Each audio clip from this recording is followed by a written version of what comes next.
can't see the frame anymore. I don't know where this should go with both of you. I think using the seat and having them sit there, me interviewing them, and then people can hear. Yeah. That's all we can do. Are you? Oh, sorry. I'm gonna see if that's how it is. No, it's okay, sweetie.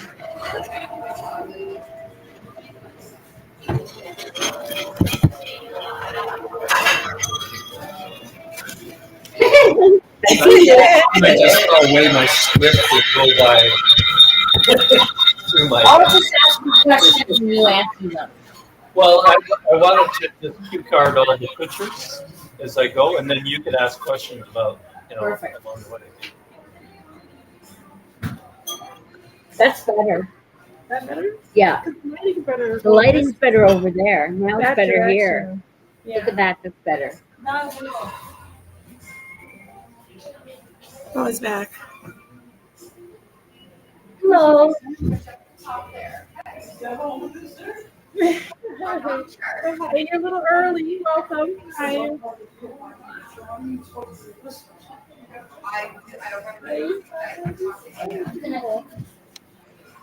Hi, I mean, would you do lunch and learn?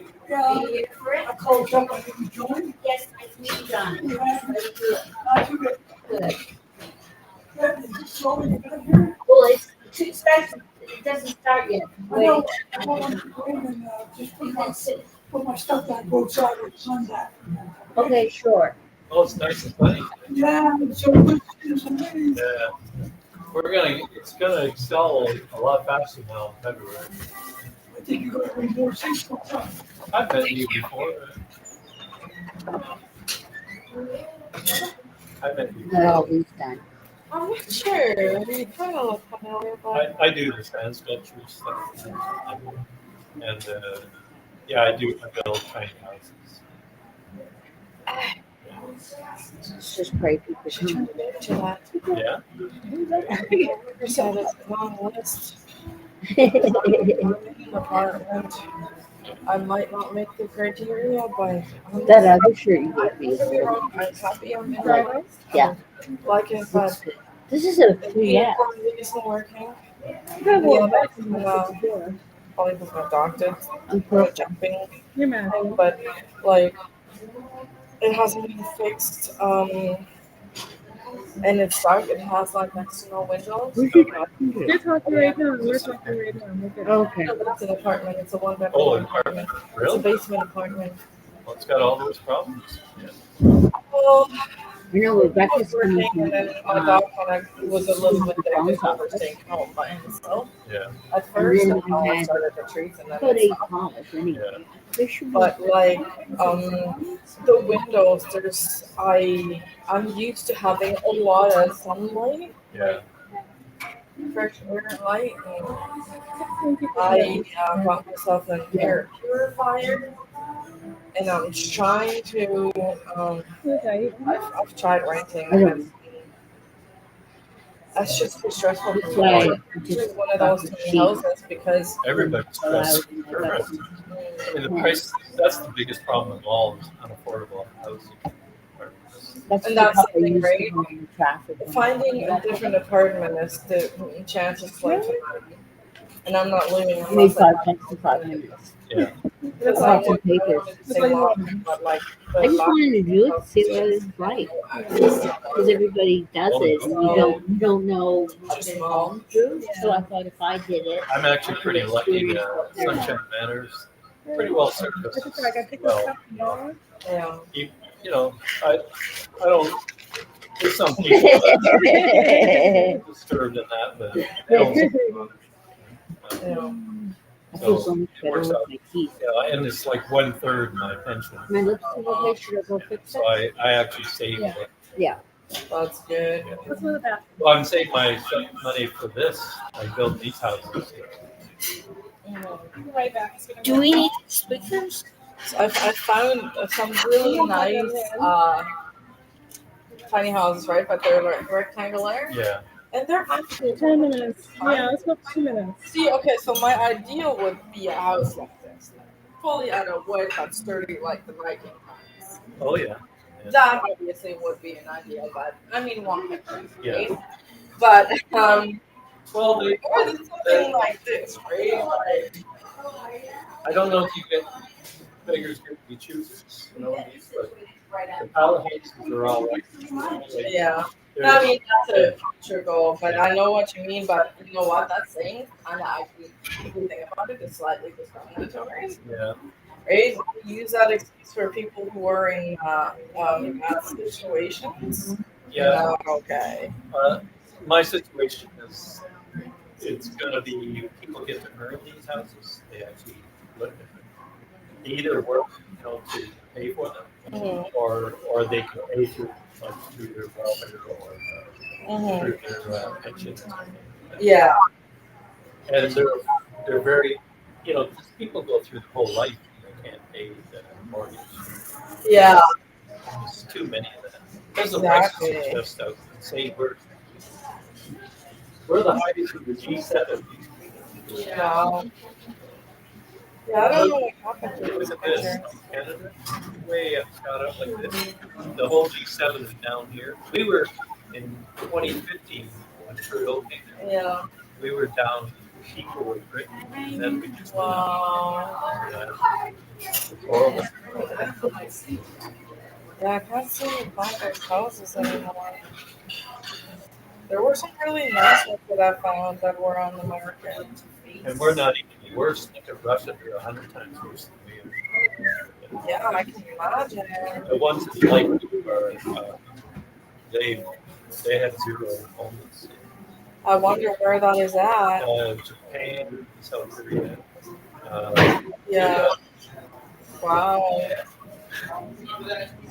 Finland, they say they pay 25,000 when they give you a house Yeah. because of all the hospital and all the Yeah.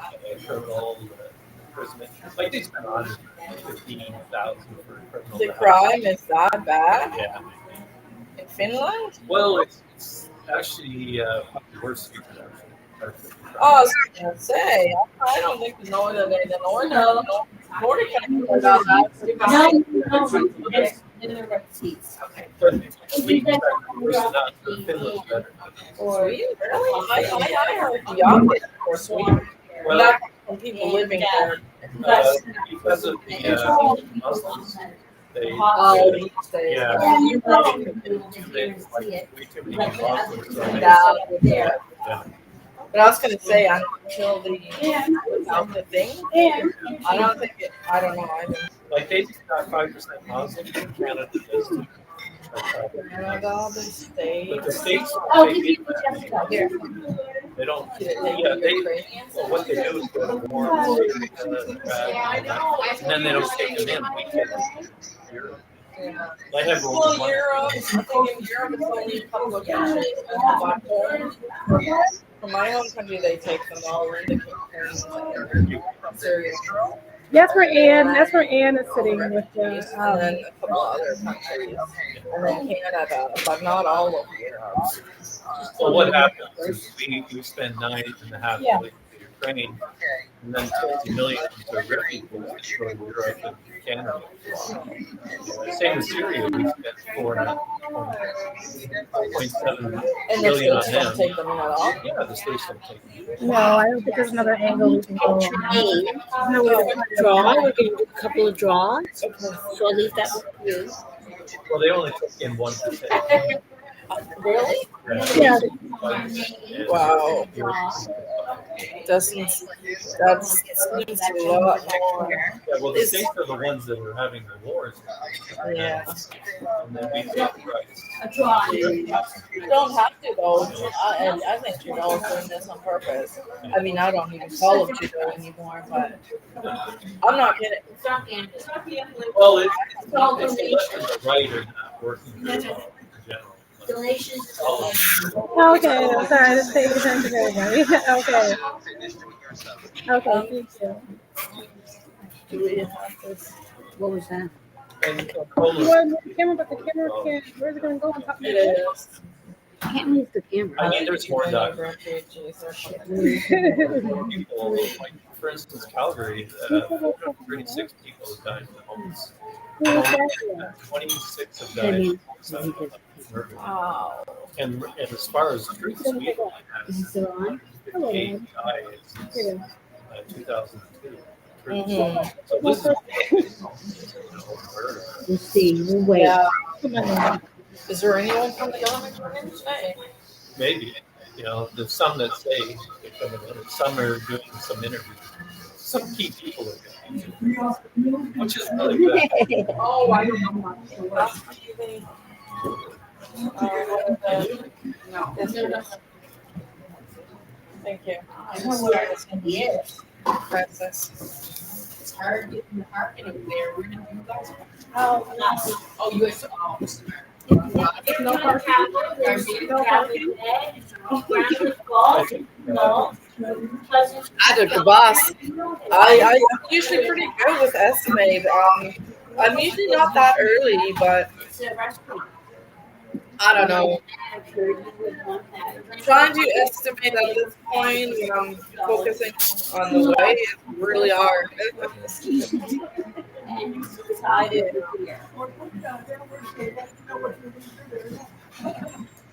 Fresh hot dog. Oh wow. And he could go flying home in how short a period of Well, time? the world record is 72 hours. Built. I've got 25 world records, like in sculptures. You should see. Like, Who did that? Outer sand. that's no. Snow. They're actually handled like 5 plate posts and the PVC posts that we got all over it. Oh wow. Look at this one.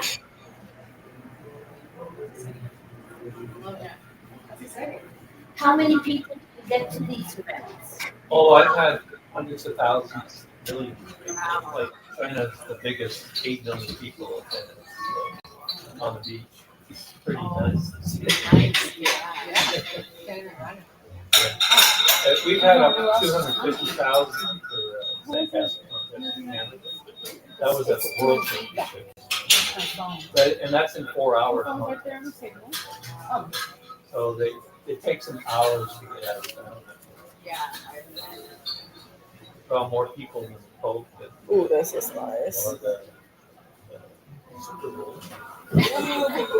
But this is all part of the recreation.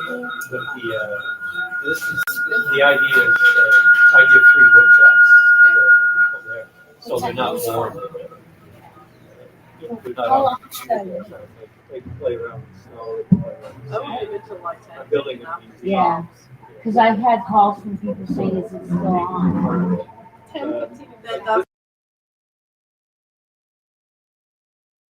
They're on the way. They're on their way. Either or, right? Because if they're not sure if it's still on, right? We just passed the weekend of storm, I'm guessing. So who But everything's knows? clear today. Yeah. Yeah, I know. I would give it about 5 to 10, but not much longer. So if there's a lot, Riley This and was brought back in '86 Florida. But I'm working on volunteers either I volunteers got a call today or for people a that place. rent out. oh nice. That's good. Nobody. Kind of a more of a gateway. Oh, wow. And the idea. I gotta go see it one day. That's amazing. I'm trying to find something. I gotta get out of the renting thing. So it's more, it's something. I Well, because I told you, right, about the. I don't get me wrong, I'm grateful I have it, but the heat's still not working like it was working. And then, well, the little one, the fur ball must have done something because all of a sudden I came home with the thing all gone. And then I haven't had heat in like a month or two at least. You haven't eaten? Heat. Oh, heat. You had to be over and you haven't paid away. Oh, lately I can't cook actually. Not much really. I want to try and get out of that rental thing. I need to get into one of those tiny houses because I can't do this anymore. That's why we're doing this today, to make people aware that there is an alternative besides living on the streets. Well, I'm in that apartment, but it's a basement and it's got like next to no windows. Oh, are you? I took it because it beats a hotel room, and I was under the restaurant. So, everyone, I am so pleased to be talking today. For multiple reasons, I wish to introduce you to the H.U.G.S Project. This project will be a magnificent solution, especially for people that are homeless, and to the fact that we have a lot of immigrants coming to Canada.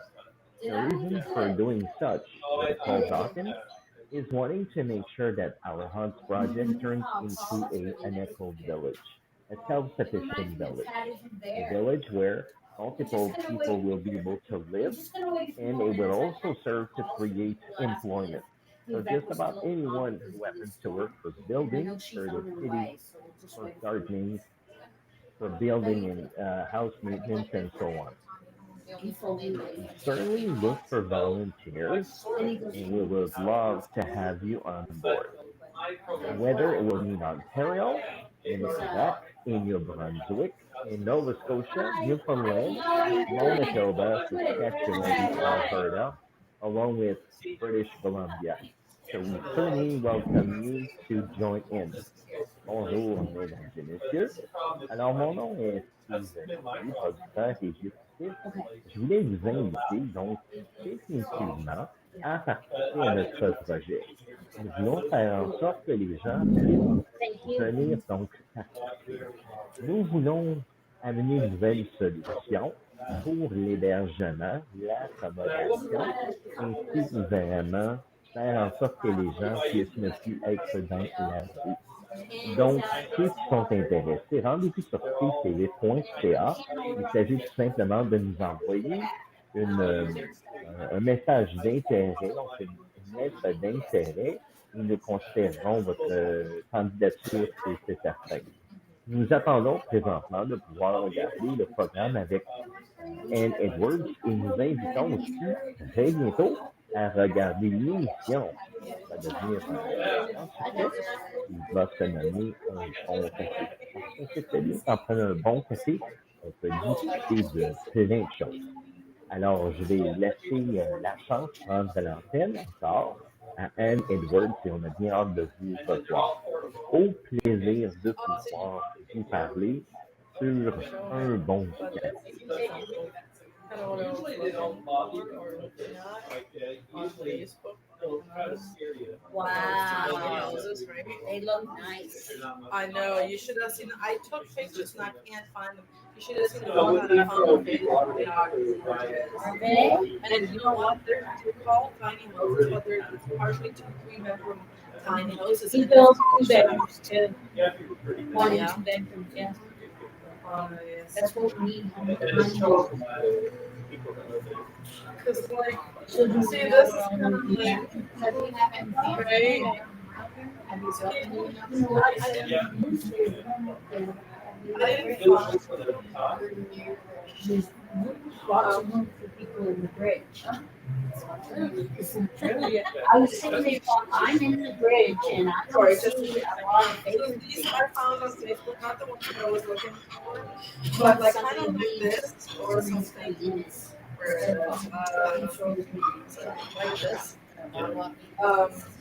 found The other day we went in and they said,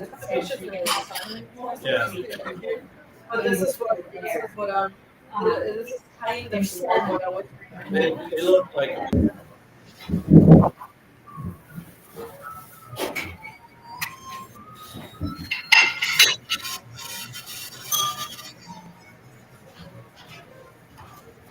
So we don't have to call the fire department.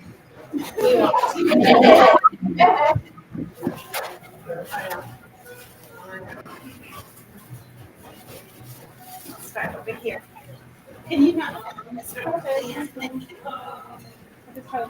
what I do, Oh, okay, so what you do is you smudge your hands first like you're washing in the sink, Then you bring the smudge to your eyes so that when you see things clear, and you see what's actually in front of you and not what we want to see.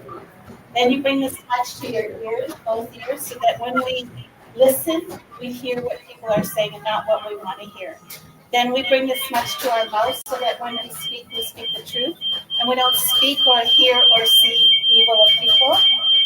And then we bring the smudge down one side of your body and the other, and then lastly to your heart. If you don't do it in that order, that's fine as well. So you just bring the smudge over you, or if you just stand there and I'll smudge you. Okay, what is it? Yep. I feel smarter already. It's not about being smart, it's about being good. I feel better already. Kinder.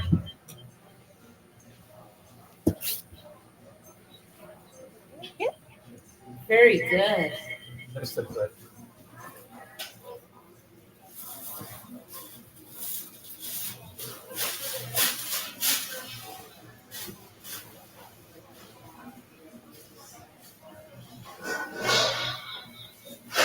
Usually we do this standing in a circle, but it's kind of hard here, so I'm sure the Creator will forgive us.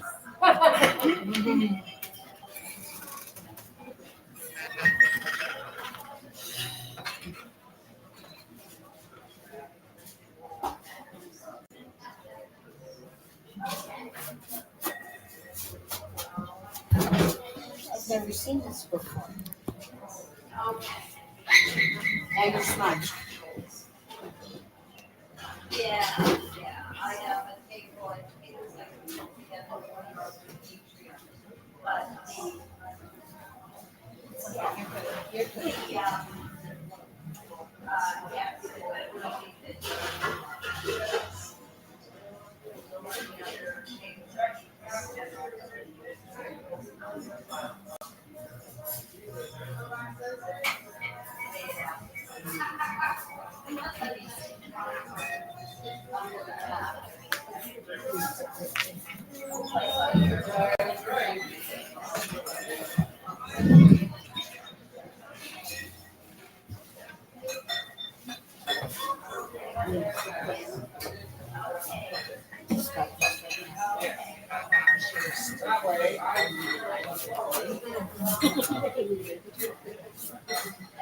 I've never seen this.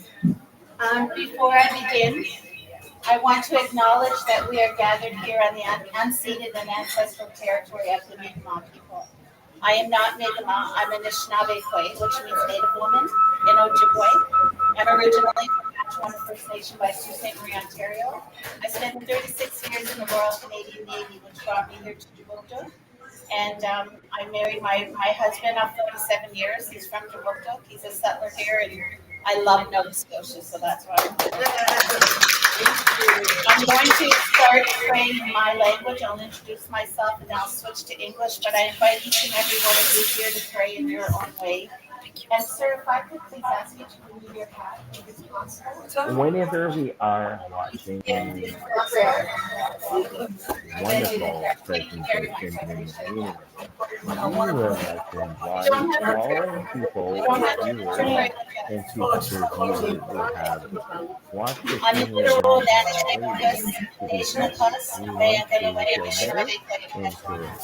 Creator, we thank you for allowing us to be together today, and we thank you for this beautiful sunshine that you have given us to help ignite the fire in our belly to move ahead with yet another day. We pray, Creator, for our loved ones who are sick and need your help and strength and guidance, and for our loved ones who are preparing themselves for their final journey to you. We ask, Creator, that you welcome them with open arms.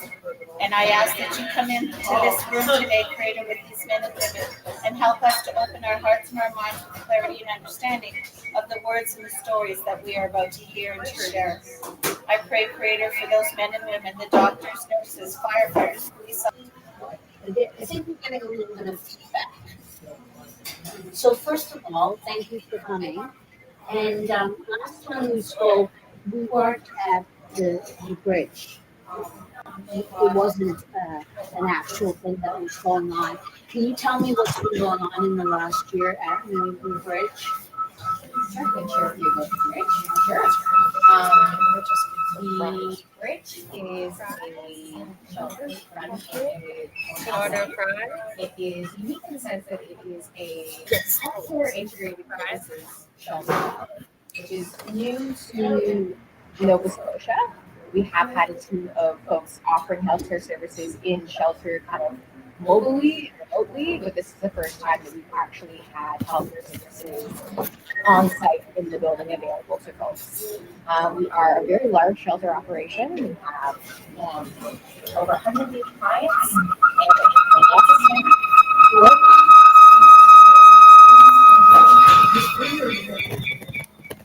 I don't know why that's going like that. Anyway, sorry. Within the operation, we'll be able to do it also with a whole team of folks here, which is nice to see some familiar faces. Yeah, we got some team people. And there's a whole bunch of folks. Go ahead, Brian. Yeah. There's a whole other group of folks that aren't here today that I would definitely have to acknowledge that I couldn't do the bridge without. We have over 100 and probably 50 staff like all together, which is a really huge staff base. Probably even more. We have our shelter service workers, which are client support workers, as mentioned. We have our leadership team folks. We've got people from the Nova Scotia Health Authority here. I can't hear that. Okay, of course.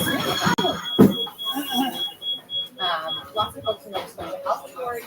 We have folks from Northwood, from the hotel. VON. VON, exactly. I don't know why it's doing that. Is the volume on the computer? Oh, Are the speakers on the computer? Like, Should I? Okay. On both of them? I don't think this one's going to turn no, I don't. are the microphones facing? Yeah. It won't let me turn the volume off. Can you hear her? Okay, they can hear you. Okay. We're gonna have a big group of people. Go ahead. Yeah, a large group of people.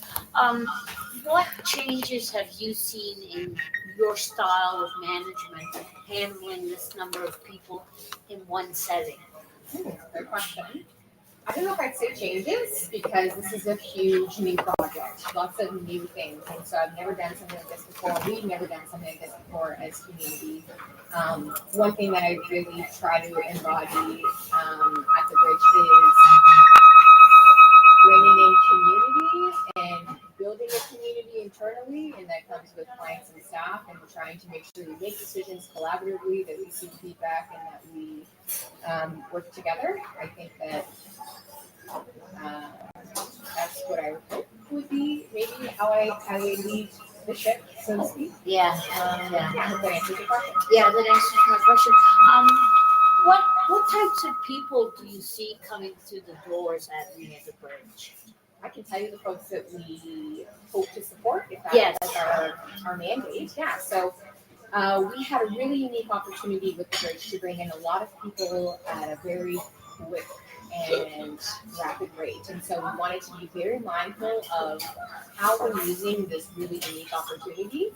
We as a team got together and we wanted to make sure that we are prioritizing the folks who sometimes can really unfortunately fall through the gaps in community, or who may have their needs better met at the bridge with all the healthcare services that are there, with all the supports that are there. So we worked with our community partners to identify those folks who maybe have been outside for very long periods of time, or in other really unsafe situations, who might be living with multiple health concerns that make it really difficult whether to stay in shelter or to move to new housing. Often folks who are lower income, because we all know that income and housing are really deeply connected. Can be folks who maybe have mobility concerns, who can't manage in other shelter settings because they have an elevator. That works sometimes. That's right. And yeah, it can be mental health concerns, physical health concerns, those types of things. So we try to look to community who's been maybe in community for a long period of time, who hasn't been able to be successful at other places. Maybe this is an opportunity for them to have their needs better met and supported at the bridge. And so that's who we look to support, and that's kind of how we also work as a team to identify who we do support. What happens if somebody has a mental crisis? How does your team respond to a crisis? Sure. Every crisis is different. So how we respond to things will look different from person to person, but we have lots of support on site 24/7, which is great. We operate 7 different floors, and it's most of the time double staffed on all those floors. And we also have healthcare workers on site, social workers, and leaders on site as well to support the team. Usually, again, it depends what the client wants and what's going on from that moment. We try to also always take the lead up to person. So what does that person want in that moment? How can we best support you? Sometimes that can be just having a supportive, empathetic conversation. Just have somebody to listen. Absolutely. And sometimes it might be, hey, I actually think I need a little bit more than just this, and maybe we make a call together to emergency health services, mobile health crisis, or maybe that person has a safe person that they'd like to call because we have a safety plan already, or I know, hey, you love to go call your old neighbor to have a conversation, and we make that call together. So it looks different for everybody. What about feeding these people? There's 180 people in one spot, Yeah. and you have 2 meals a day, 5 days a week. 6 to 5. 5 days, 5 days a week. and then just dinners on the weekends, and then an assortment of snacks and frozen meals all the time, and leftovers. Because when I live at the shelter myself, and the thing that I noticed most was the support with being able to talk, and also the meals. It's nice at the end of the day just to walk into an office and grab something to eat when you've been out looking for places to live or whatever you do in your daily chores. How do you define success with the residents? Also different person to person. I think it's really easy to see success as how many people did we get inside, how many people did we house, and how many people did we connect to services. I think it's really important that we reframe those ideas on their more or less government outcomes, and we look at success individually for someone. So if someone has been able to get connected to nurses and has finally been able to address some of their healthcare needs, I think that's a huge success. If someone has even been able to maintain a shelter stay for 3 months, when historically we've only been able to manage somewhere for 2 weeks, that's a success. I think Getting up in the morning and taking a shower is a success. Yeah. You know, getting out, getting dressed, and spending the day living. Yeah, absolutely. So success looks different person to person, and we have some pressure, of course, to meet some sort of standards of success, but we have lots of conversations about how we're seeing success and how we'd like to create system change as well, and that's our also success for the bridge. Now, we've all heard that they're closing 7 encampments. And on the news last night, they mentioned that your facility has space. Could you expand upon what you would do if you were faced with all these people and no space? Where do they go? I mean, that sense of urgency has always been there. People being outside has always created a crisis, and it should have always been an emergency response. My hope is that working with our partners that, you know, when they close down the encampments, it's not going to be 70, 80 people just standing outside the bridge. There is a bit of a strategy behind that. I'm not saying that I support the choice to close encampments. I'm saying that we have a team of outreach workers and street navigators who would all help to be support in that process to prevent everybody from just packing their things and showing up at the bridge. What does a street navigator do? I'm not a street navigator, important to know, but my understanding of street navigators is that they support folks specifically who live outside, and that can be with basic needs often, which is, hey, here's a bus ticket, here's food. Sometimes they could have even been Just checking in on them, making sure they're okay. Hey, you know, you got an appointment. You need help getting to this appointment this day. Street navigators help folks get connected to services, help folks get inside if that's what they want. And So do we need more street navigators, would you say? I wouldn't say that. I wouldn't say that. I'm only saying that because I think it's important that we invest our resources in permanent solutions and not continuously in what can kind of be like Band-Aid solutions. We have a lot of people in this sector, which is great. But it would be really great to see some of those resources we use for Band-Aid solutions for more permanent solutions. So I wouldn't say more street navigators, I would say more permanent housing. And how do we get that? I mean, those are easy answers, but also very complicated Yeah. ones. We build more housing.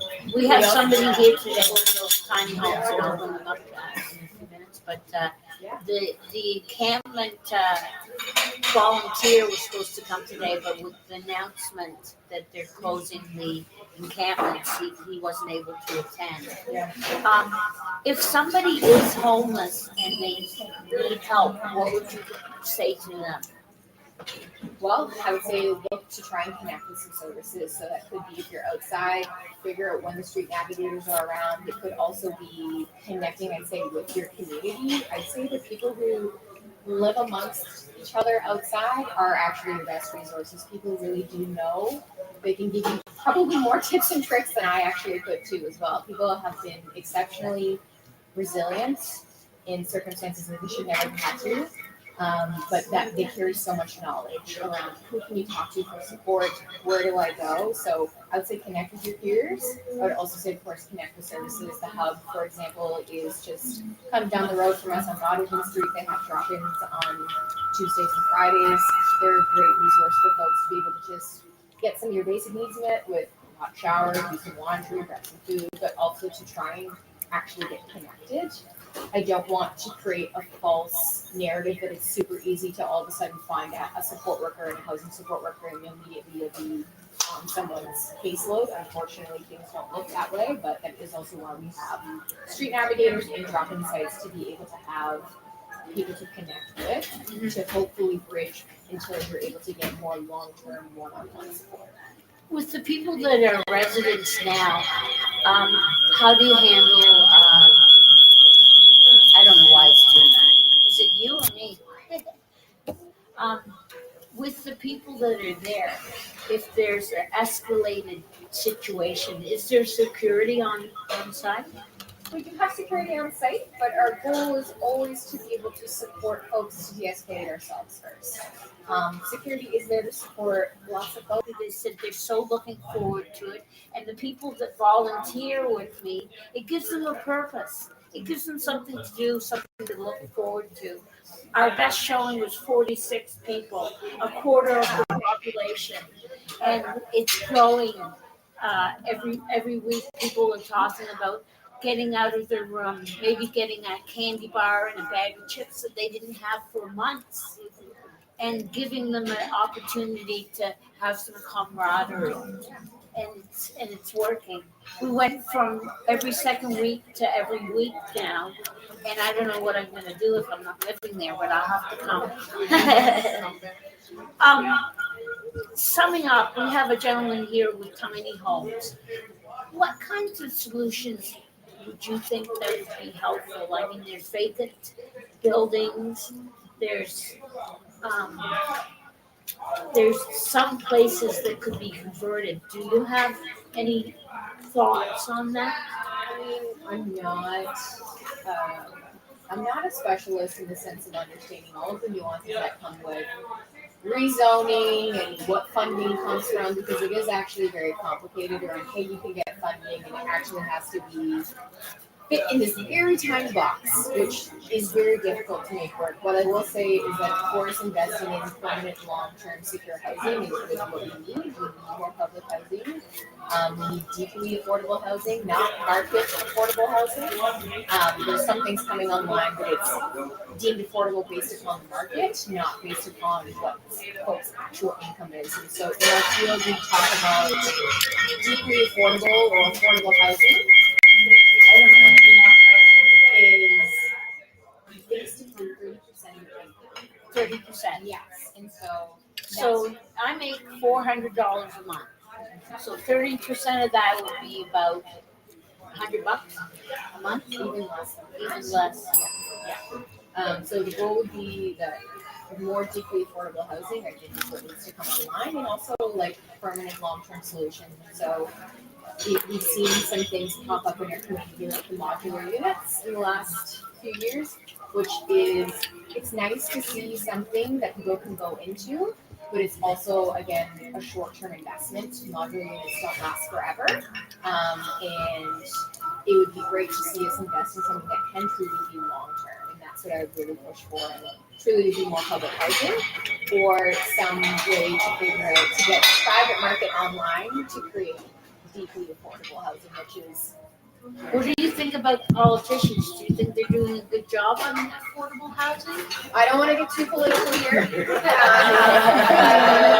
I do work very closely with our government too. I can't deny that, and that's not saying I don't want to. Do you have any news today about our situation at the? I don't have any news, unfortunately, to share. It's whether we're able to renew the contract and stay another year. I don't have any news to announce right now at this moment, unfortunately. I'm sorry. It's coming up. Yes. Yeah, I will say that I think that we could all be doing a better job, like in terms of our politicians and our government to be able to respond to this. I often hear politicians say that they don't know how to solve homelessness, that it's so complicated, and I can't help but feel like that's so funny because the whole definition of homelessness is to be without a home, and just having a home would resolve homelessness. But we really, unfortunately, what it really comes down to is we live in a world where it's very individualistic, and a lot of those things are, not to get too ideological, but capitalistic values, where it's up to you to fix your situation, and whatever situation you're in is your fault. And we know, probably most of the folks here that I see are familiar faces, that we actually know that these are systemic failures. We have failed people, people have not failed themselves. And I think that is what I would love to always advocate and educate our politicians on. I think that people understand, but I think that it's really important that we really shift more towards addressing the systemic problems. Like really, again, we have no wage, with inaffordable sort of income assistance rates. Very, very. They haven't changed since 1989. Yeah, they're very low. 1989. Yeah, very low. We have no rent. We have a rent cap right now, but we just introduced that, and I don't know how long that will be. We still allow fixed terraces, which are loopholes for people to be rent evicted. There's a whole. This didn't just happen overnight. This was actually things that have been happening for a very, very long time. We're heading into it's just getting worse. It is. That's not to be negative. That's just to be realistic. Things are continuously getting worse. Did you want to say something? Sorry. Sorry, I didn't mean to interrupt, but I've been thinking about what you're saying, and I wonder. I mean, the government's probably not going to do that because they're obviously earning money from landlords as well. But what if something along the lines of, let's say, 30 to 40% of tenants that are accepted into apartments, they make a law where landlords are forced to take people in, accept people in who are on income assistance, disability assistance, and homeless. Because if you're having I know that's not a lot, but if you're having a certain percentage that is in that category, and they're forced to take them in, that also takes people off the street as well, in my opinion. Yeah. What are the chances? Like, they probably wouldn't do it, will they? I'll be honest with you. I don't think those chances are large because, again, we live in this idea that the private market is like free market. So the government is not involved. So they don't want to get involved in saying how someone should manage their own property, their assets. And so that's always been the shtick, is that they don't think that it's fair for them to be involved in making states and claims on how someone should run their asset and their property. But that is a problem. There has to be a way to force them. I mean, force their hand, like, let's say a rally, right, a bit at a time. It's going to scare the government, and then they'll turn around once they're used to it. They'll turn around and get more vindictive. However, the scare period of time is that time where people should be standing up and using and pushing through, because it takes them a while to stop being jaw dropped from people being educated. And that's the time where people have to stand up and push, in my personal opinion. Thank you very much for your comments. Appreciate it. Riley, what makes you happy about your job? What makes me happy? Yeah, well, I don't know, like, when I come in and see you, I know that. When I go and visit you, you're happy. Yeah. I guess it's tough to answer. I don't have a favorite part. Like, we had a staff meeting the other day a couple months ago, and I got quite emotional. Being a part of the bridge, this has been like my biggest honor, my biggest privilege. It is, but I couldn't do it alone. But it is like, yeah, It's fulfilling. it is.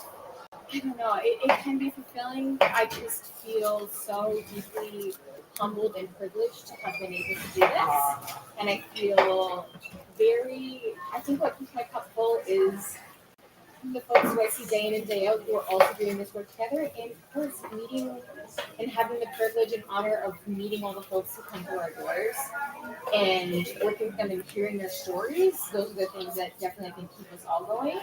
And even though it's really easy to feel hopeless in this field of work, any sort of change, it is the people that we meet and we connect with and their stories that really, I don't want to say make me happy, but they fuel my anger to make me want to do the work.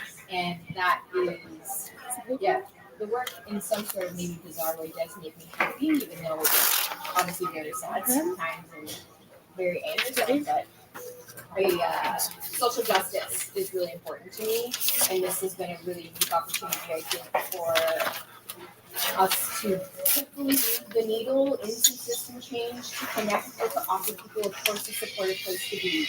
At the end of the day, we have 180 something folks inside, and that's also something to be happy about. I would be even happier if we were permanent housing. We are still sheltered, but having an opportunity to bring so many people inside and to hopefully support them and connect them with supports, and the whole goal, of course, is to move people on. Those things get me happy. What happens? We had an instance where people were sleeping in the tents and they were coming into the bridge, and we had to get them out. They're not allowed in the bridge unless they're a resident. Is that correct? We do only allow residents to come into the bridge. It doesn't mean that always happens. Sometimes folks may come in for support. So maybe someone just is outside, they're cold, they want to come in and grab a leftover and a hot coffee. And so we do our best to try and support people in the moment if we can. And that's difficult to have to say, hey, here's all I can give you, and you got to go back outside. But it does happen where folks who are non-residents come in and seek support, or they try to get into the bridge reports, or they want to know, how do I get in here? So, yeah, those things do happen. We have some questions here. What's going on? You know, like, is it just you doing all the asking questions? I'm the moderator, unless you'd like to take over. You're supposed to be able to ask questions. Yeah, you can ask whatever you like. Right now, what's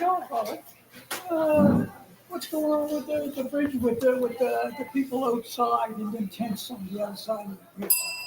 On the other side of the bridge. Yes. What do you mean, what's going on? Well, you know, I heard now that everybody's going to be taking up the police. Thank you. Now they have to remove it. So what's going to go on with them guys? What, when they're closing the encampments? Is that what you mean? That's a good question. So, as some folks saw, the city and the province announced that they're going to close all of the encampments, which spawned lots of concern for all of us. Or at least, sorry, not all of them. Not all of them, sorry, thank you. Like Green Road, I know for sure is not being. Yeah, thank you, sorry. They are closing. 7? Do we know the 7? That's what I've read. Rebecca, do you know the 7? I don't know this Is it 7 or 5? 5 plus 2 They're closing a lot of the encampments. Thank you for correcting that. It is important. Anyone listening, not all of them. That does spawn concern for all of us. There is definitely a push for people to use the new shelter services that have recently opened up, which is the Halifax Forum, or to use existing shelter programs like shelter diversion support. So the answer that we're hearing is that people are going to be supported to get to various shelter programs available in the city. Over here, they have to close this one. Just come. And the one at City Hall. For you. Yeah. Yeah. But there was a person died already over there, one of the tents over there. Oh, yeah, I can look into that. Right? Unfortunately, there have been some folks that have passed away in community outside, which is the most tragic and unjust thing. And has really very, very unfortunate and sad. A lot of people still too at the shelter are trying to get in there, and people are letting them in, and they're not supposed to be on the wall all the time. Okay, what says about that? I can't comment too much about what happens at the shelter here, but if you want to talk about these things off camera, I'm more than happy to do that. Let's go get a question. Okay, thank you very much, Raleigh, for coming. I really appreciate it. Questions to you, go ahead. Sorry. You're not leaving, are you? I have somebody else I'm interviewing, if that's okay. Yeah, okay. Cool, am I out of the house hot seat now? Yep, you're out of the hot seat. If you have to go back. Yeah. Thank you. Now I'm inviting Paul Dawkins to come up. He's a creator and the founder of Tiny Homes. And if everybody can see what he built, and he'll take it up. I'd like to invite Paul up here.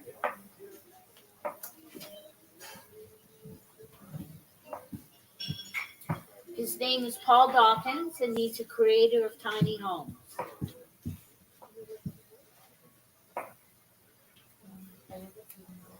Thank you for coming, Paul.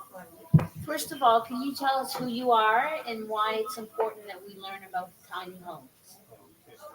I'm a sculptor and a builder for the last 50 years. I've traveled through about 6 continents. I've worked for like Disney and MGM, and I've had a workshop in Toronto for about 10 years, building character costumes. We'll just pass that around. Yeah. And we've done mostly television here, and a lot of it is sponsorship that I get from a number of big corporations. But now my mind has kind of changed about that. You know, even for a lot of events, they have sort of unhealthy products of alcohol and pharmaceuticals and other things that I don't agree with. So now I feel like I'm changing from a toy for the rich to something that would be considered a survival agent, you know, on the edge. And because I just can't consciously live my dream when other people are living nightmares. You know, in homeless communities across the country, it's been skyrocketing, you know, horribly, and you just can't seem to sleep right. You feel that your family and your friends are being involved in some of these activities. And it's mainly because high rising prices for housing. That is the biggest problem, and it's just unaffordable for everybody. Why should somebody consider a tiny home? And can you talk a little bit more about how you got to create some tiny homes? Well, I've built 9 tiny houses, more experimental, that they've all sold.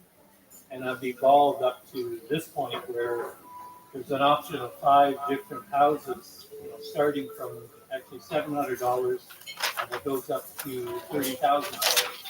But you can earn as you learn. The problem with the government is, sure, they can give out the houses like in Finland. They'll actually say they can save $25,000 on each homeless person, which they spend $55,000 a year on. And the problem that they're falling in the baby steps and then building something else, because there's not many options for that. It's pretty well the government and housing. Sure, they can save a lot of money on hospitals and criminal, but it doesn't give any incentive or opportunity for people to grow. So not only are you giving them a place to live, you're giving them the opportunity to have purpose. Yeah, and also to have fun. So everything we do, when we start creating houses, like I noticed, you know, I build all these castles and people look at them and they say, look, the 2 biggest questions is this sand? And then, could you build me a house? and I can, like, as you can see, I could buy all these supplies at Home Depot and go anywhere and build them. The same way I've built in 6 continents. I just get sand, which is the most accessible material on the planet. I could just pick up the sand and build it. I've taken a step further because I had a grant for 2 years in DC, and for 15 years I've been progressing with these houses to an art form where it's affordable for anyone. And that's the big problem. It's affordable, plus it's attractive, it's beauty, it's spiritual for people. So they grow in relationships in the community, and they grow in spiritual feelings, because the spirit has been really dying the last couple of years. So have you been talking to anybody about land and maybe actually building a tiny home? Yeah, that's actually the biggest challenge, because it's even to demonstrate one of these, there's so many implications. And then to build a whole, to find the land, it's really land management is the problem. I mean, you go to Canada's like 1,000 times bigger than Hong Kong. In Hong Kong, like even 3/4 of the land can still build houses on it. So it's really a management problem. They don't allow us to build. And I find that that's a big hole, to start with. That's been my biggest challenge. I've lived in 4 eco villages. That means I could live right off grid. And then they've even told me that I can't live off grid. It's illegal to be off grid. So that's been a challenge every step of the way, even though I've managed to live in 4 different eco villages. But I've built more in Latin America. I have a house in Belize. So, and everything's designed so it's portable to get around a lot. You can actually move the houses. You can move them and expand them on the trails.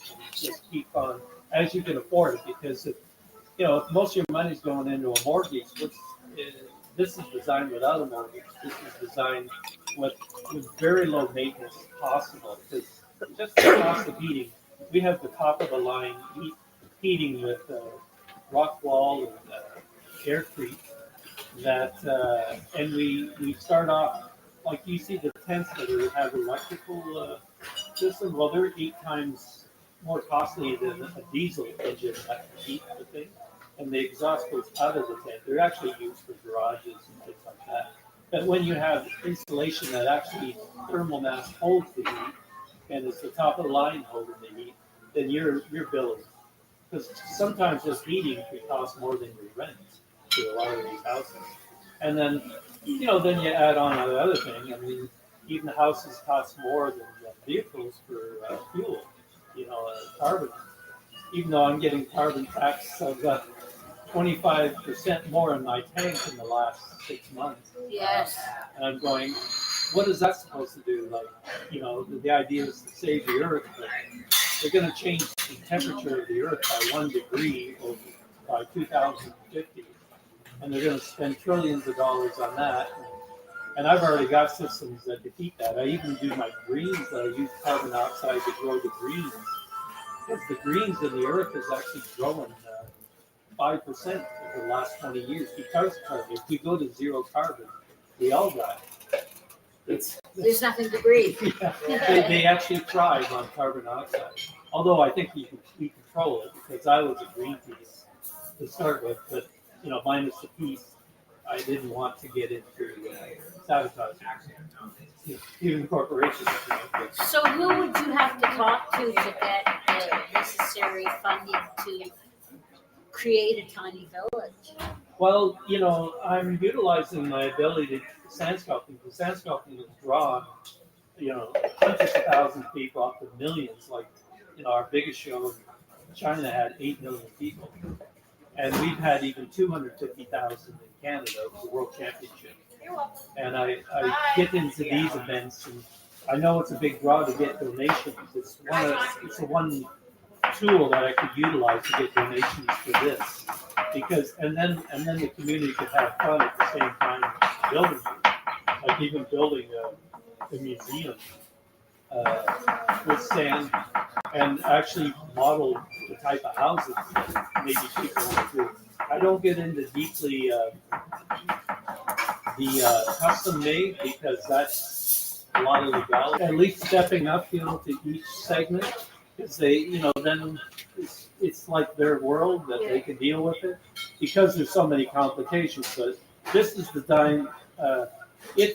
We may have to have some serious workers with skills to start this, and then incorporate retirees and vets and mental illness and physical illness and so on as we evolve, and it's proportionate to the population.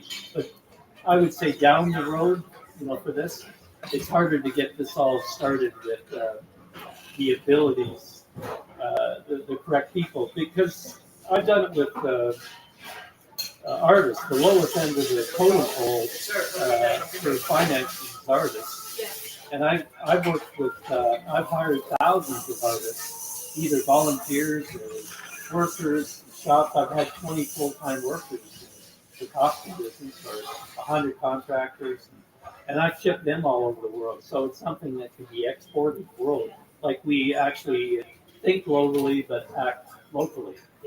And it's almost too much to fathom for a lot of government people, because they think in more vague and abstract ways, where they're not working hand in hand with like practical and visual people. I think that if there's any government workers at any level of government listening to this podcast, I think they really need to open their ears and hear what you have to say, because it's the grassroots people like you and like us here and like this person here who have the ideas that will at least try to help solve the problems, instead of sitting in offices and not doing anything about it. Say there's nothing to do. Nothing to do. So thank you for coming up with this. This is amazing. Thanks.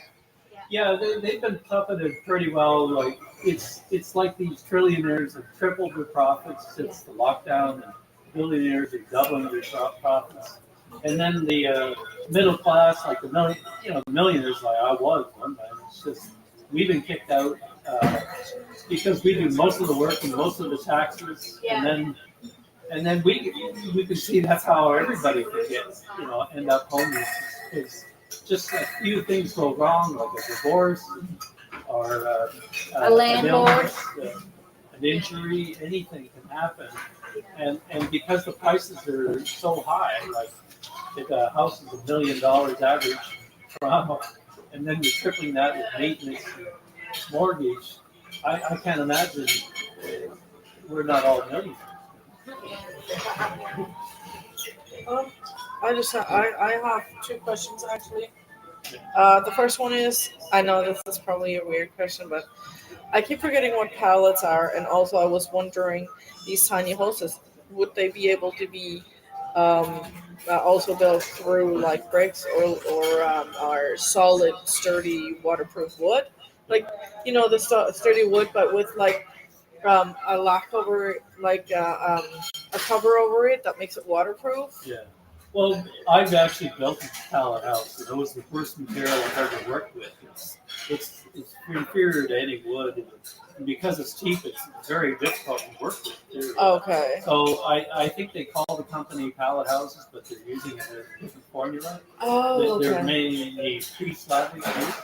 And I find it's weak in installation, and possibly not even, like these houses are designed for solar. You actually, 50 degrees inside this house, or it could be 20 below outside. Oh, okay. And so all you need is a diesel engine that's 1/8 the price. They're using electrical because they're afraid of fires.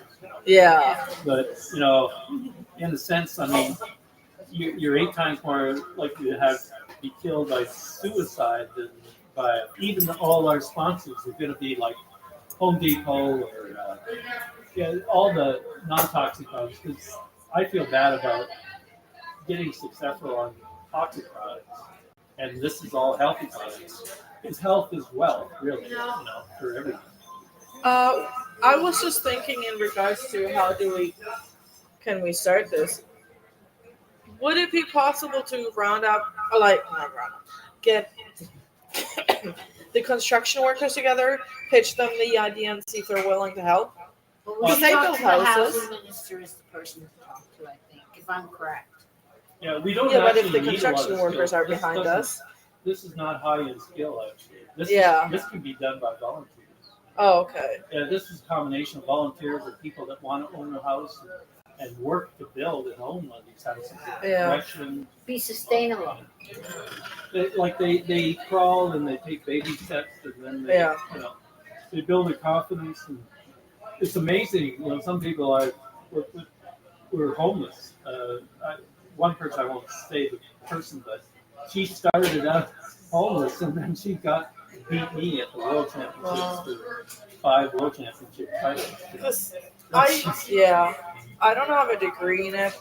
Unfortunately, I had to break off what I wanted to do. But I grew up in a naturopathic Ayurvedic household with the whole the whole 9 yards.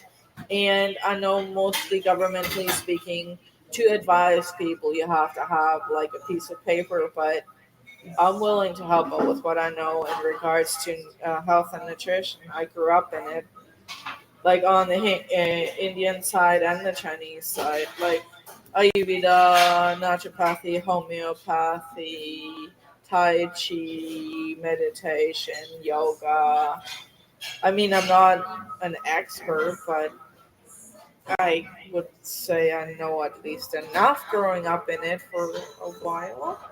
So I think the takeaway from why I did this is to raise awareness that there are other things out there that would be more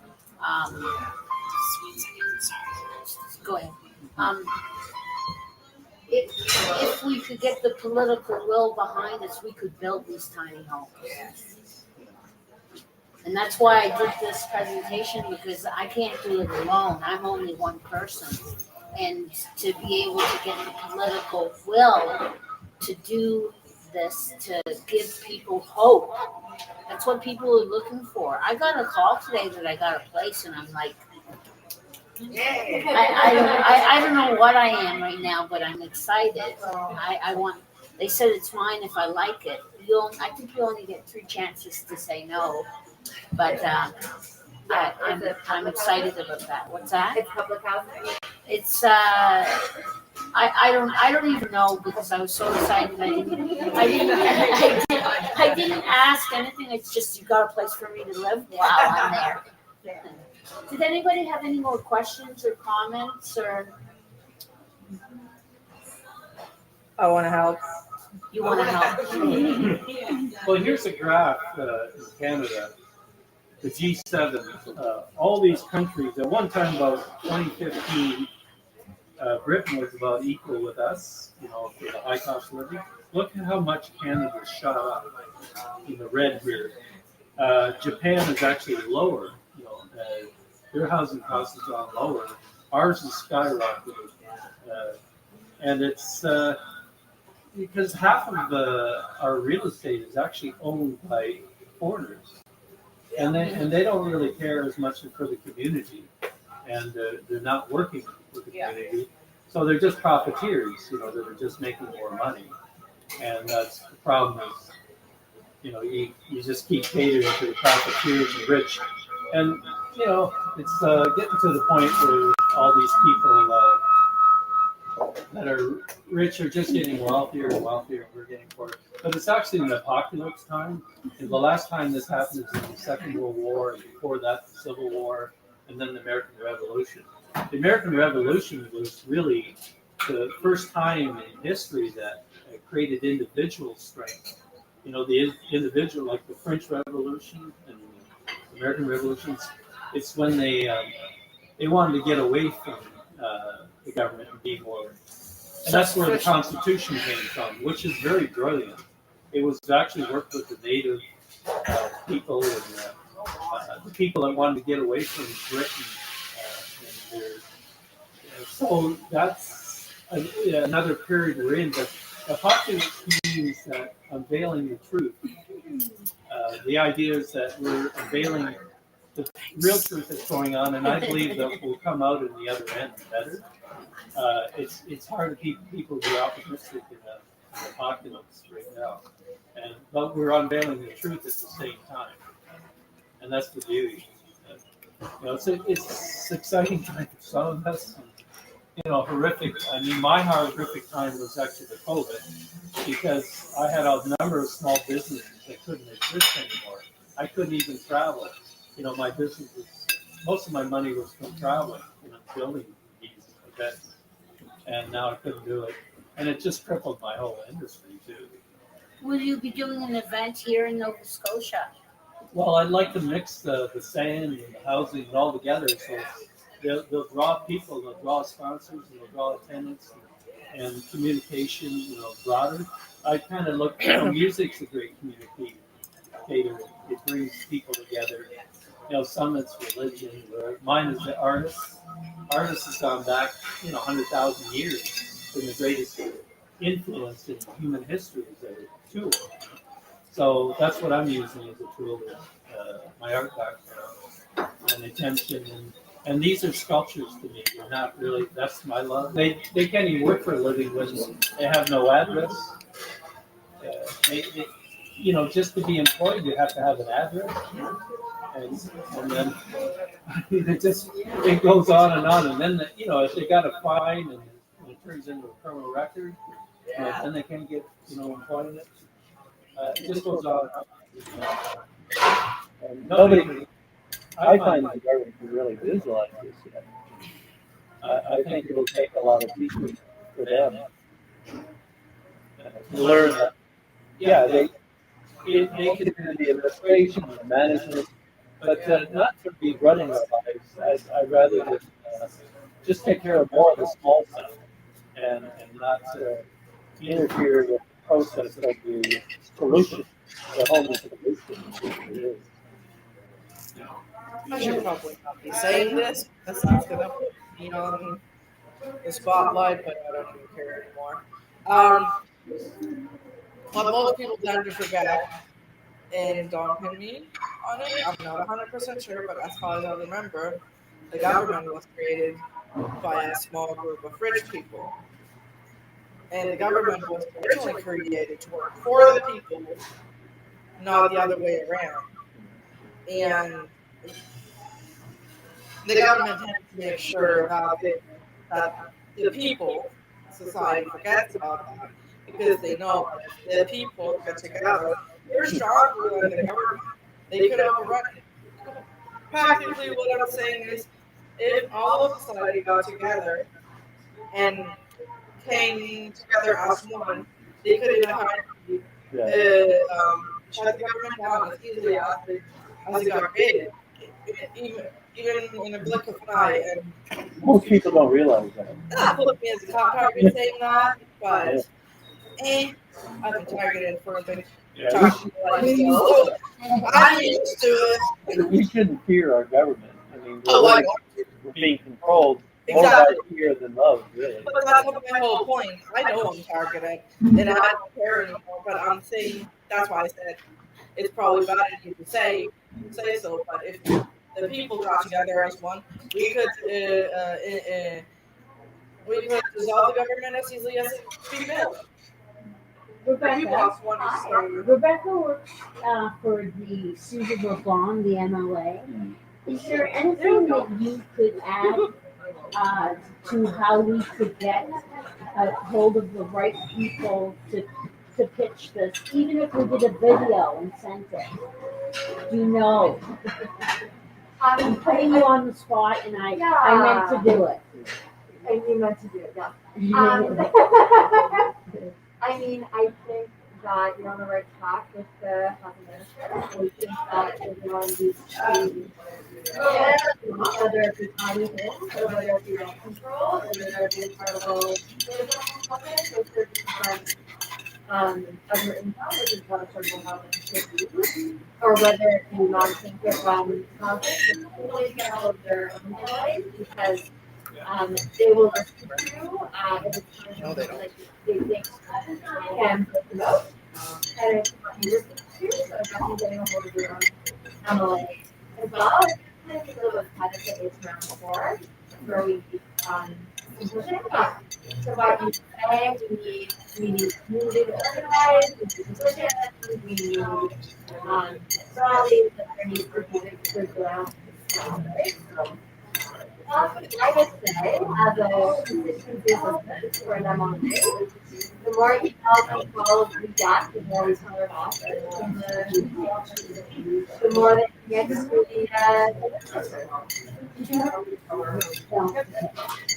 all right, so if there's no further questions, if anybody wants to order something, they're more than happy. Anybody wants to have a conversation more after this? I also know, but I prefer to stay off camera.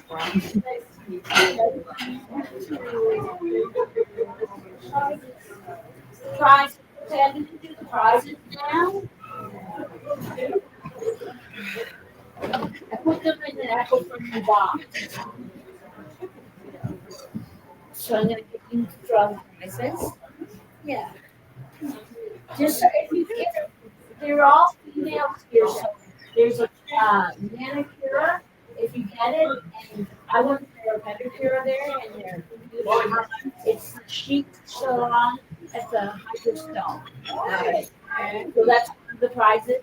Another prize is Tuscan Falls for cider and beer, Montana for food, the Pleasant Street Diner, and I got these all on my own. What's that? Oh, yeah. Everybody put their name in? Okay. And then we have 2 large pizzas from G Street Pizza. And we have golf. Does anybody golf? Because I have a golfing package. Do you know anybody that golfs? Yeah, nice. That's for 2 grams of balls in your car. So then you have to push them around.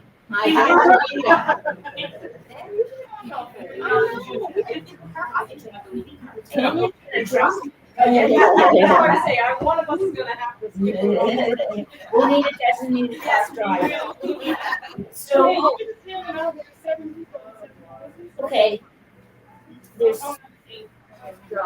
we're missing one? Okay. It's yours. No, I think that. Just stand up there.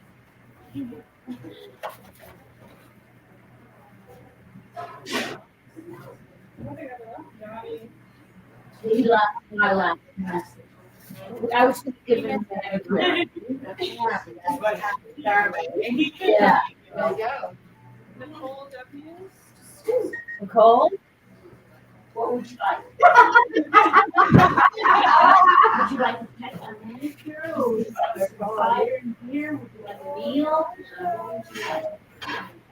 Do you want to Tuscan Steel, Montana, or Pleasant Street Diner?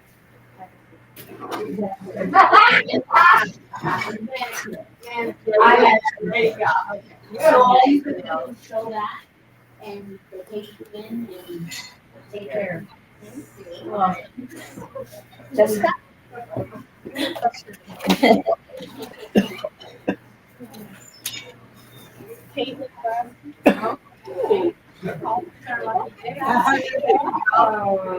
What would you like? There's called cider beer in the restaurant, Montana, and there's a Pleasant Street Diner, and there's a $50 card for the magazines. Okay, I'll take the Pleasant Street Diner. Okay. There you go. Thank you so much. Next.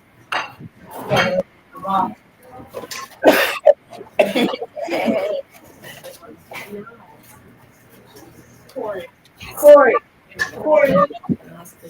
Montana's? There you go. No. Okay, we'll put my Okay. Oh, that's my where Michelle.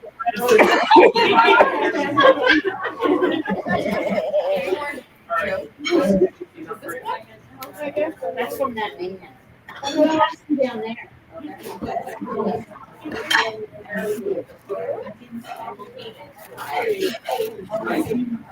guys are lucky. Katie. Katie.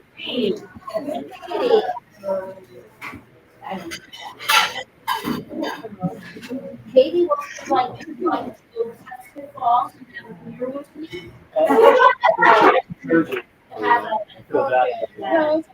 I'm in that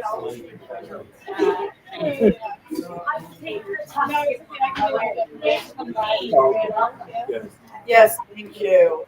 I'm not done yet. I have one left.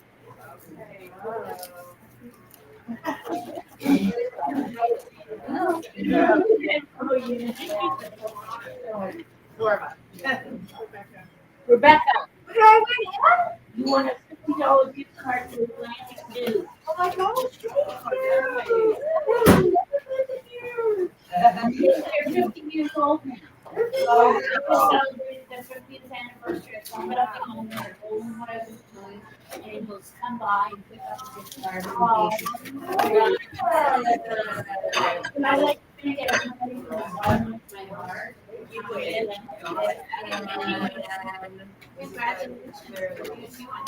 Yes. I think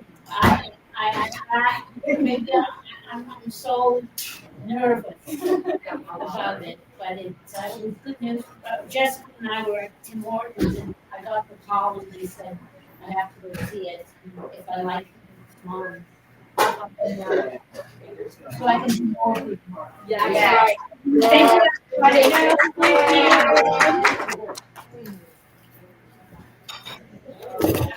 Oh, if anybody wants any brochures or cards,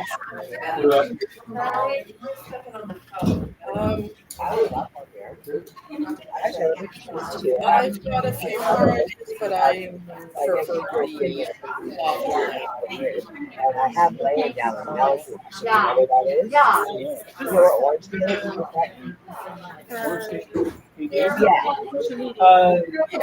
Yeah. I sort of know the area. Yeah, well, I haven't heard just the laying down there. And I would be very interested in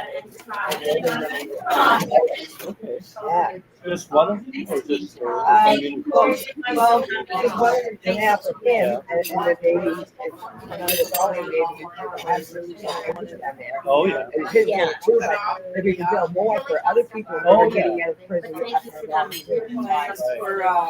Yeah, it's open to all that. Yeah, Yeah. Yeah, that's right. There's a few more I things wrote I have, but my email, I'm not comfortable with. phone number and everything. Okay. And I want a couple of car keys to my computer. This stuff comes from C to about 2.5 in a week.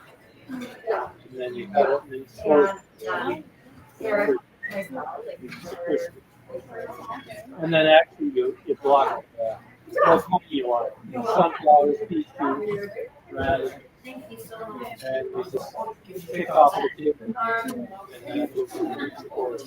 And then go with this. And a date, just a week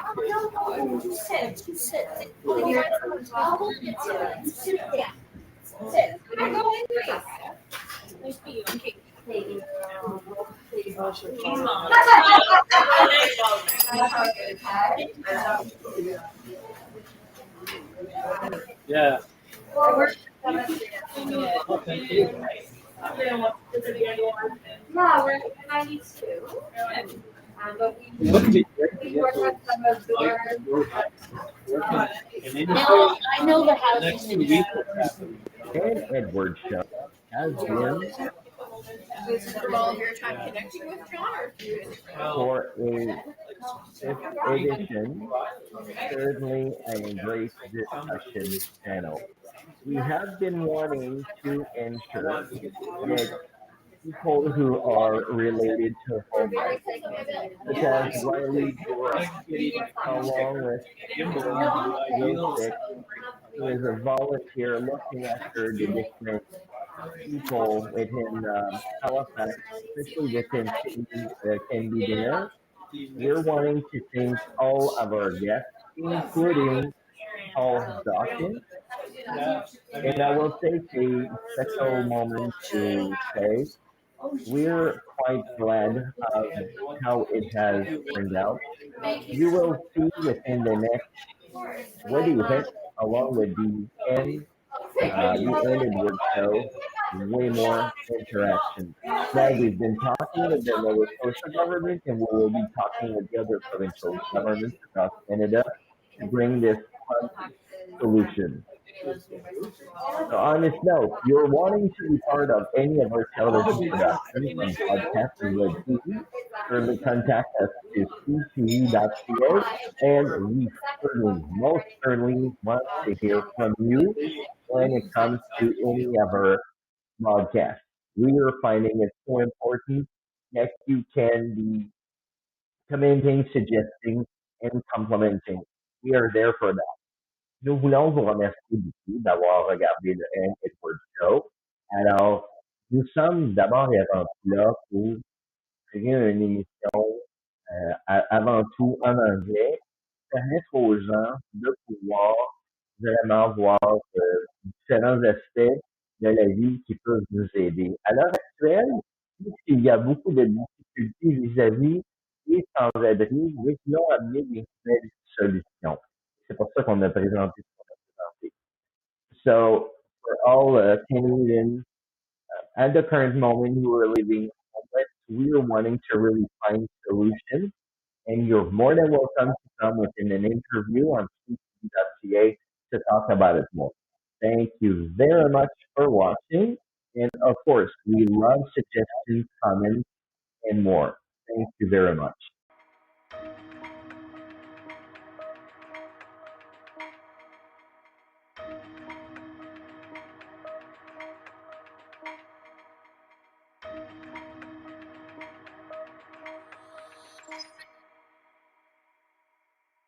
Amazing, wonderful guest. We look forward to I'm seeing in you. the frame.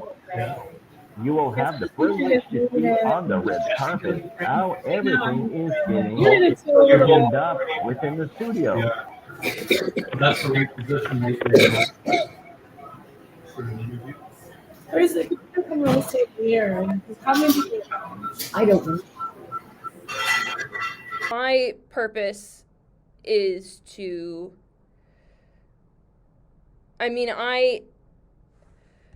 to describe myself as an abolitionist is a little bit, I don't know if I'm quite an abolitionist, but I really think that the way that that cities in America and in Canada, the way that we mobilize the police and the way that we use jail as a means of containing people that society doesn't want is not right.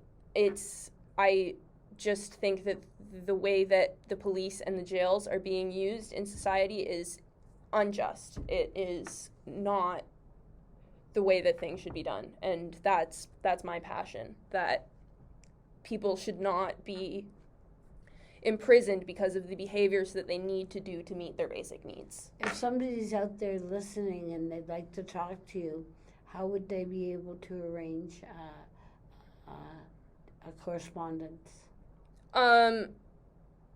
You might be able to make my email address available in like the caption of the podcast. I'm not sure. I can send you my email address, and maybe you can include that in the description of the podcast. Yes. Okay. Yeah. So I'll have my email address available, and you can reach out to me. Are you still looking for people for your study? No. So I'm in the final phase. I'm in the writing phase. So I've just got another 40 or 50 pages to write, and then I'm done. I'm no longer taking new participants. And how were the participants? Did you get what you needed? Yeah, I got some great information. It's not great information. It's Who really. Who were the participants? I'm not allowed to share that. You're not allowed to share that. No, they're protected by confidentiality. You have to do that. Yeah. If somebody's sitting there and they're watching and they're in trouble, who could they contact if they could contact you, say? Yeah, so I'm not able to provide any care for people that are in need. That's not in my capacity. I'm just a student. I don't have any mental health training or anything like that. There are crisis lines that you can call. I'm not sure off the top of my head what the crisis lines are, but I'm sure any service provider would be able to provide that for them. We'll put them up at the end of the show. Yeah. Well, I'd like to thank you very much, Sarah, for coming to meet me today at the beautiful public library that we have. Is there anything in closing that you'd like to say about your research? There are a lot of really good services and service providers in the community. MOSH at the North End Community Health Center is doing incredible work for the homeless people in this city, and I just only wish that there were more of them. Well, thank you very much for your honesty and your hard work, and we'll be following you to see what happens once the study is completed. Yes, thank you. Thank you very much for hosting me, Anne. Thank you very much.